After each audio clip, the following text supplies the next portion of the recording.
आप सभी लोगों का राम जी लाल क्लासेस में स्वागत है। बच्चों, हम लोग बात कर रहे थे अल्कोहल टॉपिक की, और अल्कोहल टॉपिक में हम लोगों ने अल्कोहल की प्रिपरेशन मेथड सीख ली थी। तो अल्कोहल की जितनी भी प्रिपरेशन मेथड थी लगभग हमने पिछले वीडियो में सारी की सारी आपको बता दी थी। अब केवल एक दो और बचे हैं, उन पर चर्चा कर लेते हैं। आज हम लोग सीखेंगे बच्चों प्राथमिक एमीन से अल्कोहल का निर्माण हम लोग कैसे करेंगे। तो बच्चों उसके लिए आप लोगों को क्या लेना है, एक प्राथमिक एमीन। देखिए आज हम लोगों को सीखना है एमीन से हम लोग अल्कोहल बनाएंगे। कौन सी एमीन से? तो बच्चों हम लोग बनाएंगे प्राथमिक एमीन से अल्कोहल। किससे बनाएंगे? प्राथमिक एमीन पे। तो क्या होता है, पहले हम NaNO2 लेते हैं, NaNO2, इसकी रिएक्शन हम कराते हैं HCl से। तो यहां से बन जाएगा HNO2 प्लस NaCl। तो यहाँ से ये जो बना है HNO2 नाइट्रस अम्ल, यही हमारे काम का है। यही क्या करेगा? प्राथमिक एमीन से रिएक्ट करेगा। प्राथमिक एमीन RNH2, ये प्राथमिक एमीन है। क्या है बच्चों? प्राथमिक एमीन। प्राथमिक एमीन। और प्राथमिक एमीन पर आप किसकी अभिक्रिया कराओगे? HNO2 की अभिक्रिया कराओगे, HNO2 की। तो प्राथमिक एमीन पर जब HNO2 की अभिक्रिया कराओगे तो होगा क्या बच्चों? ध्यान देना, ये R से अटैच होगा ये OH, और ये बनाएगा ROH। और बच्चों ये वाला N और ये वाला N आपस में इंटरेक्ट करके बनाएगा N2। क्या बनाएगा? N2। और ये वाले दोनों हाइड्रोजन ऑक्सीजन से इंटरेक्ट करके क्या बनाएंगे? H2O। तो इस प्रकार से आप लोग प्राथमिक एमीन से अल्कोहल को बना सकते हो। तो प्राथमिक एमीन से अल्कोहल किस प्रकार से बनाया जाता है आपको बता दिया। प्राथमिक एमीनों पर हम लोग किसकी अभिक्रिया कराते हैं? प्राथमिक एमीनों पर HNO2 की अभिक्रिया कराते हैं, HNO2 की। और बच्चों HNO2 आपको कहाँ से मिलेगा? तो HNO2 को हमें बनाना पड़ता है। तो HNO2 को हम लोग बनाएंगे कैसे? इसको बनाने के लिए हम लोग क्या करेंगे? इसको बनाने के लिए हम लोग NaNO2 की अभिक्रिया HCl से कराते हैं। और जब NaNO2 की अभिक्रिया HCl से कराते हैं तो क्या बनता है? HNO2 बन जाता है। तो चलिए अब इसकी हम लास्ट मेथड पर बात करेंगे। इसका लास्ट मेथड है बच्चों किण्वन। क्या है? अब हम लोगों को किण्वन मेथड पढ़ना। किण्वन क्या है? सूक्ष्म जीवों द्वारा जटिल यौगिकों को अपघटित करके सरल यौगिकों में परिवर्तित करने की क्रिया को किण्वन कहते हैं। सूक्ष्म जीवों द्वारा, सूक्ष्म जीव बोल दें या उसको अणु जीवों द्वारा भी बोल सकते हैं। तो सूक्ष्म या अणु भी बोल सकते हैं। सूक्ष्म जीवों द्वारा जटिल यौगिकों को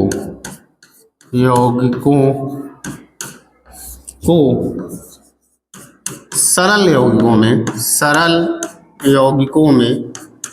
यौगिकों में अपघटित करने की क्रिया को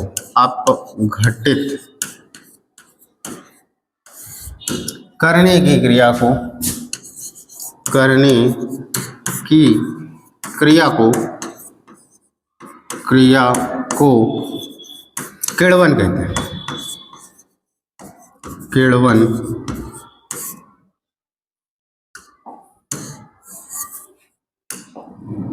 किण्वन कहते हैं।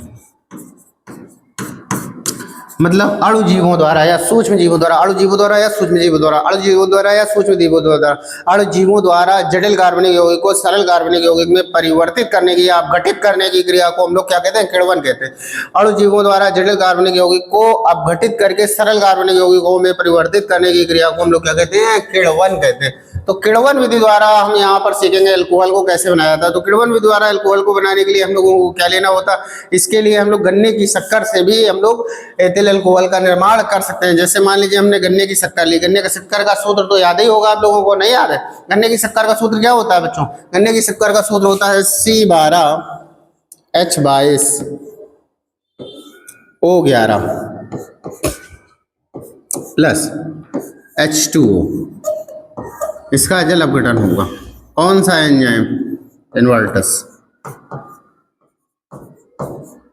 इसकी उपस्थिति में होगा। तो ये अपघटित हो जाएगा C6H12O6 प्लस C6H12O6। बच्चों आप लोग सोच रहे हो ये तो दोनों सेम है, सेम नहीं है ये दोनों। ये आपका ग्लूकोज है, क्या है? ग्लूकोज, जबकि ये आपका फ्रक्टोज है और ये था आपका सुक्रोज। तो आपने देखा कि सुक्रोज का जल अपघटन इन्वर्टस एंजाइम क्या करता है, उसको अपघटित कर देता है। ग्लूकोज में और फ्रक्टोज में इनमें भी अंतर है बच्चों। ग्लूकोज जो होता है उसका मेन क्रियात्मक समूह एल्डिहाइड होता है, जबकि फ्रक्टोज का क्रियात्मक समूह कीटोन होता है। जब हम आगे के टॉपिक या आगे का चैप्टर जो हम जैव अणु पढ़ेंगे तो जैव अणु पर इस पर हम डिटेल में चर्चा करेंगे। जैव अणु में हम आपको बताएंगे ग्लूकोज के विषय में पूर्ण रूप से और फ्रक्टोज के विषय में बताएंगे, वो जैव अणु में चर्चा करेंगे। अभी फिलहाल ये ग्लूकोज है और ये फ्रक्टोज। अब यहाँ पर क्या करना है, ग्लूकोज लेना है आपको। ग्लूकोज लेंगे C6H12O6, ये आपका है ग्लूकोज। और ग्लूकोज को जाइमेस एंजाइम क्या करता है, इसको कन्वर्ट कर देता है C2H5OH और CO2 में, एथिल अल्कोहल में कन्वर्ट करता है।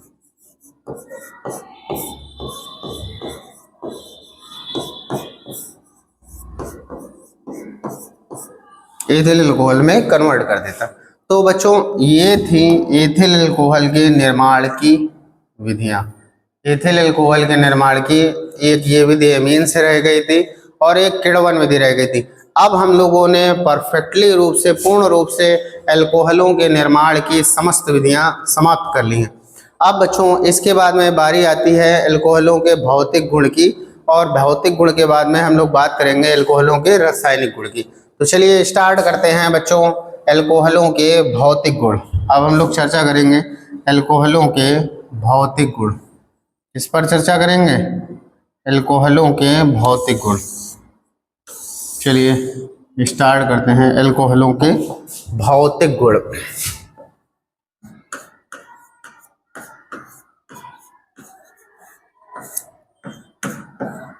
Physical property of alcohol. अल्कोहलों के भौतिक गुण की अगर चर्चा करें तो हम जानते हैं कि C1 से C11 कितने, C1 से कार्बन 1 से कार्बन 11 तक के सभी अल्कोहल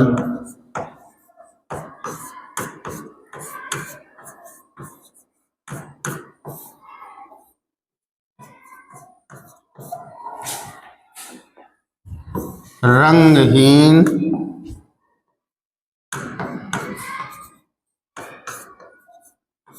तथा तीखे स्वाद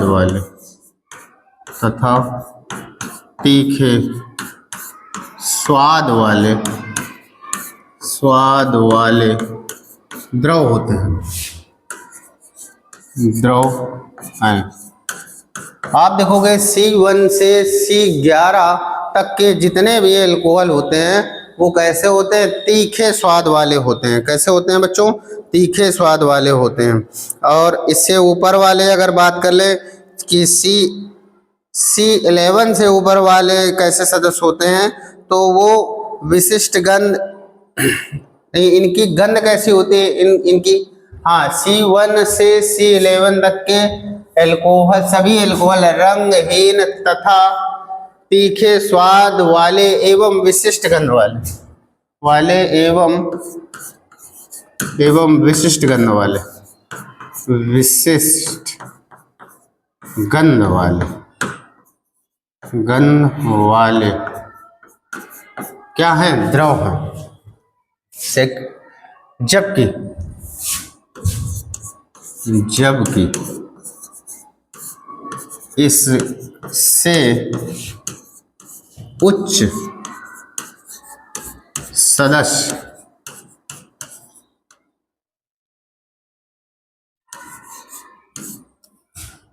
इससे उच्च सदस्य सदस्य रंगहीन स्वरंगहीन ठोस होते हैं, बस ठोस होते हैं।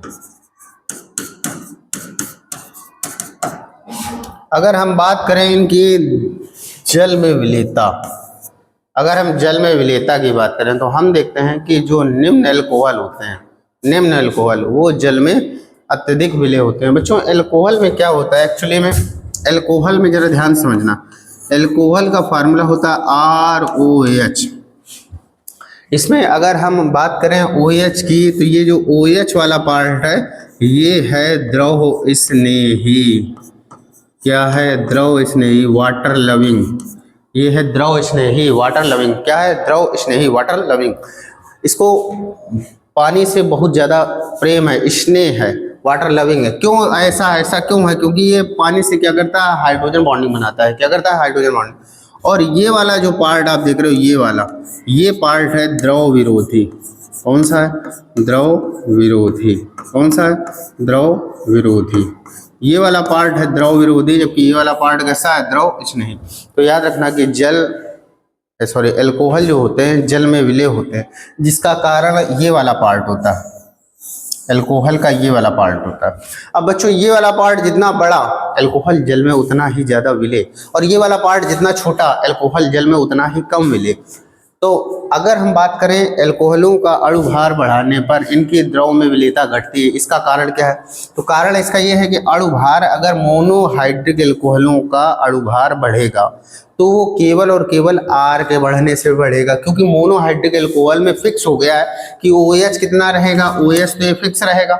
मोनोहाइड्रिक का मतलब है जिसमें एक OH हो, तो OH तो एक रहेगा, और जबकि R की पोजीशन फिक्स नहीं, R के स्थान पर एक कार्बन भी हो सकता है, 100 कार्बन भी हो सकते हैं, 1000 भी हो सकते हैं, लाख भी हो सकते हैं।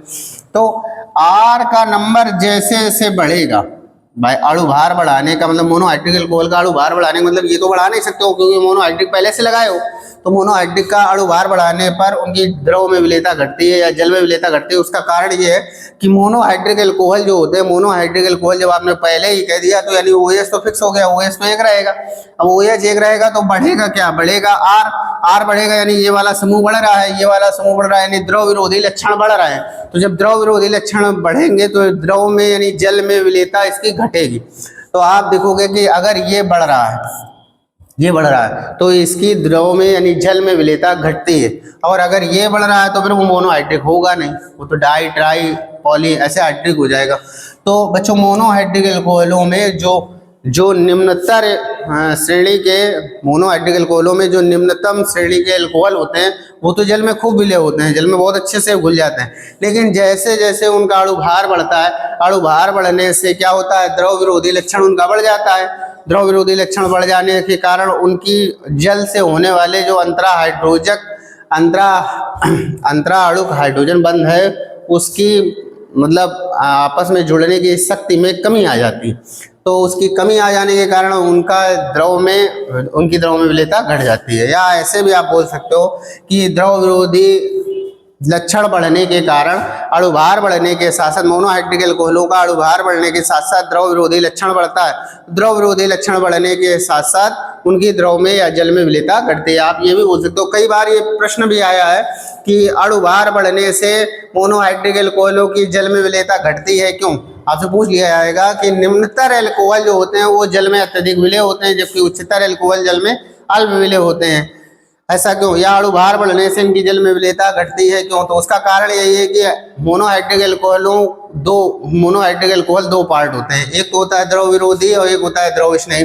अब अणु भार बढ़ने से क्या होता है? द्रव विरोधी लक्षण बढ़ता है, द्रव विरोधी लक्षण बढ़ने से इनकी द्रव में विलेयता घटती है। या फिर आप ये भी बोल सकते हो कि R जितना ज्यादा बड़ा होगा, इस OH को जल से अंतराणुक हाइड्रोजन बंध बनाने में उतनी ही परेशानी होगी, जिससे क्या होगा? अंतराणुक हाइड्रोजन बंध कमजोर होता जाएगा और इसकी द्रव में विलेयता घटती जाएगी। तो बच्चों अगर पूछे एल्कोहलों की जल में विलेयता का कारण क्या है, तो एल्कोहलों की जल में विलेयता का कारण अंतराणुक हाइड्रोजन बंध है। तो आप लिखोगे निम्नतर एल्कोहल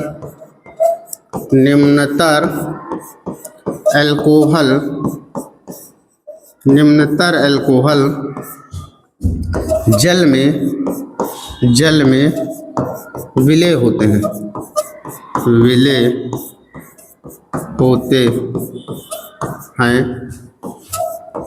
जबकि उच्चतर एल्कोहल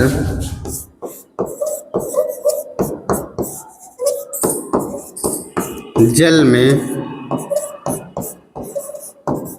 अल्प विलेय या अविलेय होते हैं, अविलेय होते हैं। हाँ तो बच्चों भौतिक गुण में अभी आप ये दो पार्ट पहले लिख लीजिए आप लोग। हाँ तो बच्चों आप लोगों ने इतना नोट कर लिया होगा। अब इसके बाद में एक और इसमें गुण पढ़ लेते हैं। देख लीजिए थर्ड गुण हम लोग ये पढ़ेंगे कि एल्कोहलों का जो क्वथनांक होता है या गलनांक होता है, एल्कोहलों का गलनांक व क्वथनांक, एल्कोहलों का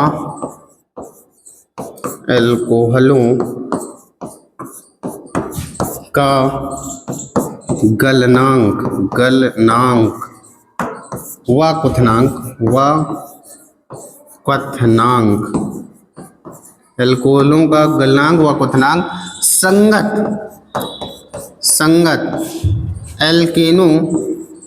संगत एल्केनो व हाइड्रोकार्बनों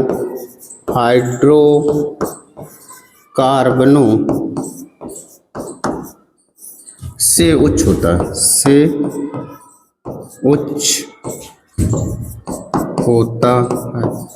बच्चों क्या होता है ये देखा गया है कि एल्कोहलों का गलनांक व क्वथनांक अपने संगत एल्केनों या हाइड्रोकार्बनों से उच्च होता है। जिसका भी कारण क्या है? इसका भी कारण ये है अंतराणुक हाइड्रोजन बंध।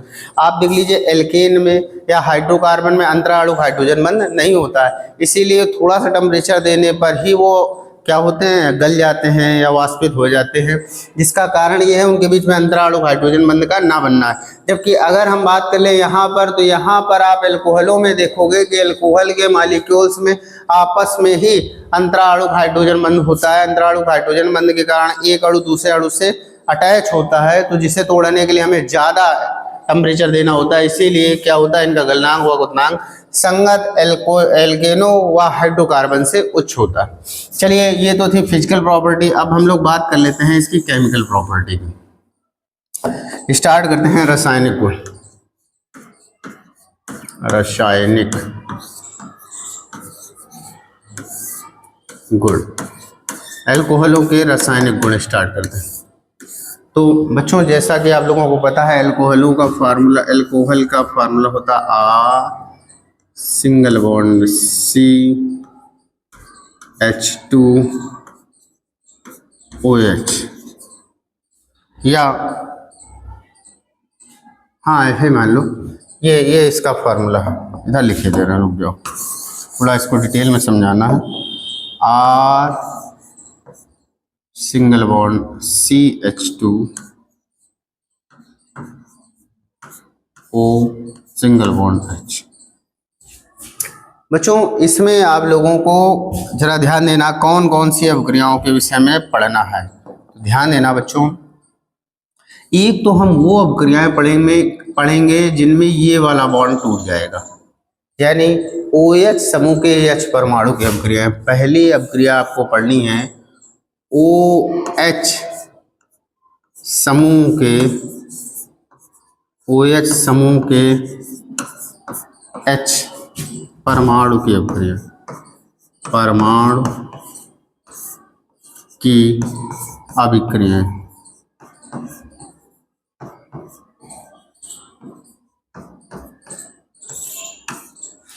एक तो हमें पढ़नी है OH समूह के H परमाणु की अभिक्रियाएं, दूसरी हमें पढ़नी है बच्चों, दूसरी कौन सी पढ़नी है? आओ चलो दूसरे पर चर्चा कर लेते हैं। दूसरा ये हो सकता है यहाँ से बॉन्ड ना टूटे, हो सकता है। देखो पहले तो आपको बताया कि वो अपक्रियाएं पढ़नी जिनमें ये वाला बॉन्ड टूटेगा। दूसरा देखिए और कहाँ से बॉन्ड टूट सकता है बच्चों, तो आओ चलो दूसरे वाले बॉन्ड की बात कर लेते हैं। दूसरा वाला बॉन्ड बच्चों यहाँ से टूट सकता है, C सिंगल बॉन्ड O, ये वाला। तो यहाँ पर हम लिखेंगे C सिंगल बॉन्ड O बंद या सिंगल बॉन्ड OH समूह की अपक्रिया, समूह की अभिक्रियाएं।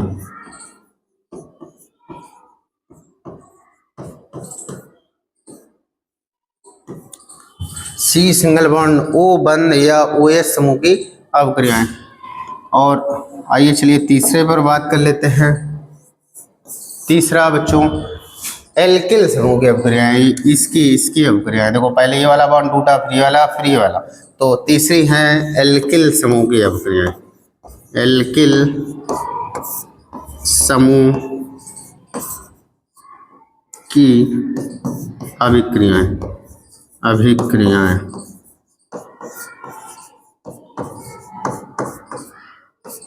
तो कुल मिला के एल्कोहलों में आपको कितनी अपक्रियाएं पढ़नी है? एल्कोहलों में कितने प्रकार की अपक्रियाएं पढ़नी है? एल्कोहलों में बच्चों में कितने प्रकार की अपक्रियाएं पढ़नी है? एल्कोहलों में 3 प्रकार की। नंबर 1 कौन सी? नंबर 1 पढ़नी है हमें कौन सी? OH समूह के H परमाणु की अपक्रिया। नंबर दूसरी हमें पढ़नी है C सिंगल बॉन्ड O बंद या OH समूह की अपक्रियाएं। नंबर 3 पे हम लोगों को पढ़नी है एल्किल समूह की अपक्रियाएं। नंबर 3 पे कौन सी पढ़नी है हमें? एल्किल समूह की अपक्रियाएं। तो चलिए हम लोग पहले चर्चा करेंगे O सिंगल बॉन्ड H समूह की अपक्रियाएं।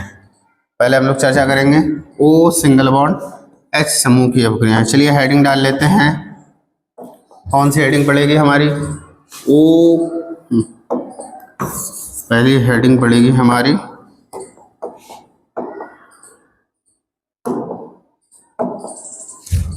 O single bond H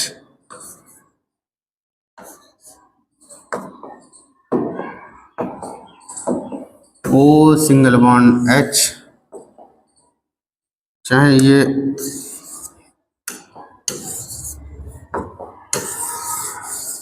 OH समूह के H परमाणु की अपक्रिया, OH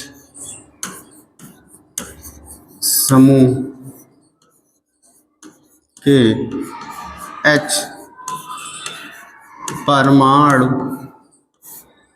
की अभिक्रियाएं।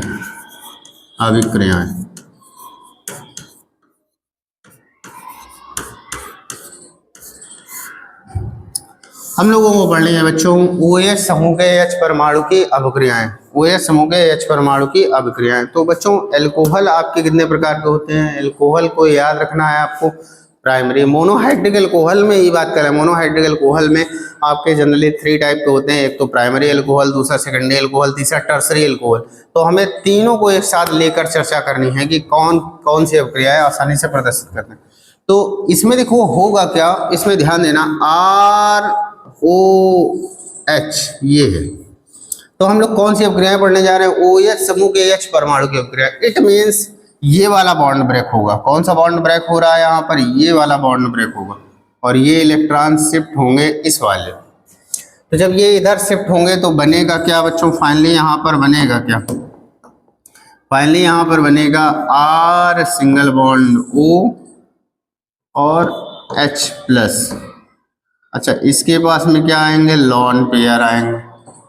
क्या आएंगे बच्चों? Lone pair. देखो इसके पास में ऑलरेडी पहले से ही 2 लॉन पेयर होते हैं और जब ये बॉन्ड टूटेगा तो एक और आ जाएगा और इसके साथ साथ इसमें आ जाएगा नेगेटिव चार्ज। अब निगेटिव चार्ज ऑक्सीजन पर आ रहा है और 2 लॉन पेयर आ रहा है, मतलब एक लॉन पेयर आ रहा है।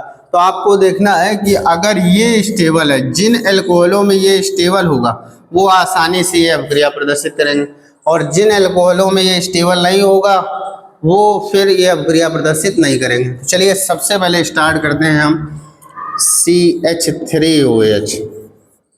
CH3OH की अगर बात कर लें, CH3OH, ध्यान देना जरा, CH3, बल्कि इसको और अच्छे से लिखें, CH3OH को यहाँ पर कार्बन लिखें, हाइड्रोजन हाइड्रोजन हाइड्रोजन। ये अब अगर यहाँ से बॉन्ड टूटा, ये बॉन्ड टूटेगा बच्चों, ज़रा ध्यान देना, अगर ये बॉन्ड टूटेगा तो ये इलेक्ट्रॉन इधर शिफ्ट होंगे, ये इलेक्ट्रॉन इधर शिफ्ट होंगे, तो आगे बनेगा क्या बच्चों, ज़रा ध्यान देना, यहाँ बन जाएगा H, single bond C, single bond H, single bond H, single bond O, O के ऊपर लॉन पेयर, ये नेगेटिव चार्ज, और यहाँ से H+। तो बच्चों यहाँ पर टोटली जो भी नेगेटिव चार्ज आया है, देखिए जरा, ये बॉन्ड टूटने से ऑक्सीजन एटम पर नेगेटिव चार्ज आया, और ऑक्सीजन एटम नेगेटिव चार्ज हो या पॉजिटिव चार्ज ऑक्सीजन एटम पर स्टेबल नहीं होता है, तो वो क्या करता है, आगे फॉरवर्ड करने का प्रयास करता है। तो यहाँ पर इसकी स्टेबिलिटी कम है। अगर हम बात कर लें प्राथमिक एल्कोहलों की, तो प्राथमिक एल्कोहलों का सूत्र हो जाएगा, ये तो मेथिल एल्कोहल था, जरा प्राथमिक एल्कोहल को देख लेते हैं। प्राथमिक एल्कोहल, यहाँ पे इससे एक R लगा होगा और 2 H लगे होंगे। अब यहाँ भी क्या होगा बच्चों, यहाँ भी ये वाला बॉन्ड टूटेगा, और जब बॉन्ड टूटेगा तो आगे फाइनली बनेगा क्या, जरा इस पर भी चर्चा कर लेते हैं। R, single bond C, single bond H, single bond H, single bond O, और O पर नेगेटिव चार्ज, O पर क्या होगा, नेगेटिव चार्ज, और H+ यहाँ से निकल जाएगा।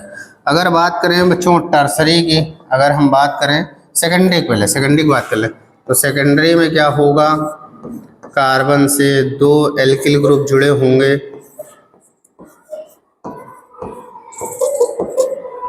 और यहाँ से ये बॉन्ड टूटेगा,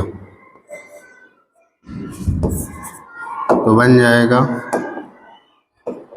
क्या बन जाएगा बच्चों, देखिए जरा, R, single bond C, single bond R, single bond H, O,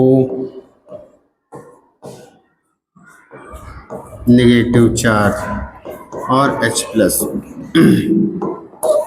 इसी प्रकार से अगर हम टर्सरी की बात कर लें, तो टर्सरी में क्या होगा, R, single bond C, single bond R, single bond R, single bond O, single bond H। अब यहाँ भी क्या होगा बच्चों, ये वाला बॉन्ड टूटेगा, ये इलेक्ट्रॉन इधर शिफ्ट होंगे, तो फाइनली आगे क्या बन जाएगा,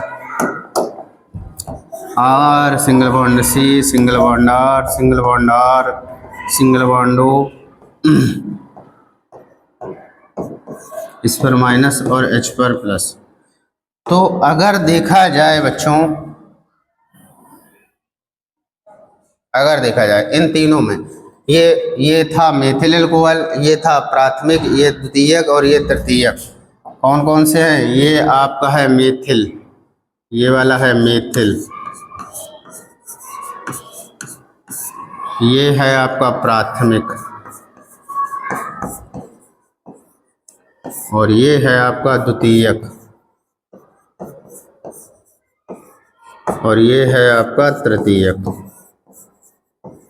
तो बच्चों यहाँ पर मेथिल एल्कोहल में आपने देखा कि H+ टूटने पर इसके पास में लॉन पेयर आया, लॉन पेयर आया, इस लॉन पेयर को ऑक्सीजन को ही लेना है, ये अपना लॉन पेयर कार्बन के थ्रू शिफ्ट करता है, मतलब यहाँ से कार्बन के पास में ये लॉन पेयर नेगेटिव चार्ज इनके बीच में शिफ्ट होता है, तो ये कुछ स्टेबल है। यहाँ पर देखिए जरा, यहाँ पर ये अगर बॉन्ड टूटा है तो ये नेगेटिव चार्ज और लॉन पेयर इसी के पास में है, ऑक्सीजन अपने लॉन पेयर और नेगेटिव चार्ज से परेशान है, तो ये अपना इधर से इस कार्बन को शिफ्ट करना चाहता है, परंतु आपको पता है कि R जो होता है, R एल्किल ग्रुप जो होता है वो इलेक्ट्रॉन डोनेटिंग एजेंट होता है। जरा ऊपर वाले में देख लीजिए, ऊपर वाले में इसके पास में लॉन पेयर नेगेटिव चार्ज आया था, ये अपना लॉन पेयर और नेगेटिव चार्ज इसको शिफ्ट करना चाहता था, परंतु इसको ये हाइड्रोजन इससे 3 जुड़े हैं तो हाइड्रोजन इसको इलेक्ट्रॉन नहीं दे रहे हैं, तो आराम से इसमें चेंजमेंट चलता रहेगा। तो कुल मिला के ये वाला तो आसानी से H+ त्याग देगा। लेकिन अगर यहाँ पर बात की जाए तो यहाँ पर ये हाइड्रोजन निकलने के बाद में ऑक्सीजन पर आया नेगेटिव चार्ज, ये नेगेटिव चार्ज इस कार्बन के साथ में ये अपना नेगेटिव चार्ज कार्बन के साथ में हाइपर कंजुगेशन करना चाहता है, परंतु इस कार्बन से जुड़ा हुआ ये जो R है यानी alkyl group electron donating agent होने की वजह से इसको यहाँ से इलेक्ट्रॉन लेने से रोकता है। जबकि इसमें आप देखिए यहाँ पर 2-2 R हो गए, तो ये 2-2 इलेक्ट्रॉन डोनेटिंग एजेंट है, इस वजह से ये इस बॉन्ड को बिल्कुल भी नहीं तोड़ेगा। और यहाँ पर तो 3-3 है, तो यहाँ पर तोड़ने की कोई संभावना नहीं है। तो इस वाले रिएक्शन में, कौन सी रिएक्शन में, H परमाणु के रिएक्शन में आप लोगों ने देख लिया विद मैकेनिज्म के थ्रू कि सबसे आसानी से कौन सा अल्कोहल ये रिएक्शन देगा। तो जिस अल्कोहल को H+ त्यागने पर कोई दिक्कत नहीं होगी वह अल्कोहल आसानी से ये रिएक्शन देगा। तो आप लोगों ने देखा कि सबसे आसानी से कौन सा अल्कोहल ये रिएक्शन देगा, CH3OH देगा, क्योंकि यहाँ से H+ निकलने के बाद में जो बचा हुआ मेथॉक्साइड आयन है उसे कोई दिक्कत नहीं होती है। जबकि आगे पे अगर हम प्राइमरी अल्कोहल की बात करें तो प्राइमरी अल्कोहल में एक एल्किल ग्रुप होने की वजह से ये इस टाइप की रिएक्शनों को कम देता है, CH2OH, और इससे कम देगा सेकेंडरी अल्कोहल R2CHOH, और सबसे कम देगा R3COH। तो ये हो गया ऑर्डर, किसका ऑर्डर हो गया, OH समूह के H परमाणु की अभिक्रियाओं का ऑर्डर ये हो गया। OH समूह के H परमाणु की अभिक्रियाएं जो हम पढ़ते हैं वो सबसे ज्यादा कौन सा अल्कोहल देता है, तो सबसे ज्यादा मेथिल अल्कोहल देता है। OH समूह के H परमाणु की अभिक्रियाएं सबसे ज्यादा कौन सा अल्कोहल देता है, मेथिल अल्कोहल, उसके बाद में प्राथमिक अल्कोहल, उसके बाद में सेकेंडरी अल्कोहल, और टर्सरी अल्कोहल तो ना के बराबर देता है। तो बच्चों आज के इस क्लास में हम लोगों ने क्या क्या सीखा, आज के इस क्लास में हम लोगों ने सबसे पहले अल्कोहल के निर्माण की जो 2 विधियां रह गई थी उनको हम लोगों ने पढ़ा। उसके बाद में हम लोगों ने अल्कोहलों के भौतिक गुण देखे, और अल्कोहलों के भौतिक गुण के बाद में रासायनिक गुणों पर चर्चा की। रासायनिक गुण में हमने बताया कि अल्कोहल कुल मिलाकर कितने प्रकार की अभिक्रियाएं प्रदर्शित करेगा, और उनमें से हमने पहले OH समूह के H परमाणु की अभिक्रियाओं पर थोड़ी सी चर्चा की कि OH समूह के H परमाणु की अभिक्रियाएं कौन सा अल्कोहल आसानी से देता है। उसमें बताया कि सबसे आसानी से मेथिल अल्कोहल देता है, फिर प्राथमिक अल्कोहल, फिर द्वितीयक अल्कोहल, फिर तृतीयक अल्कोहल। क्यों देता है वो भी आपको समझाने का प्रयास किया हमने। बाकी इसकी जो भी रिएक्शंस हैं वो हम लोग अपने नेक्स्ट वीडियो में आपको बताएंगे। बच्चों अगर वीडियो अच्छा लगा हो तो वीडियो को लाइक कीजिए, चैनल को सब्सक्राइब कीजिए, दोस्तों के साथ शेयर कीजिए।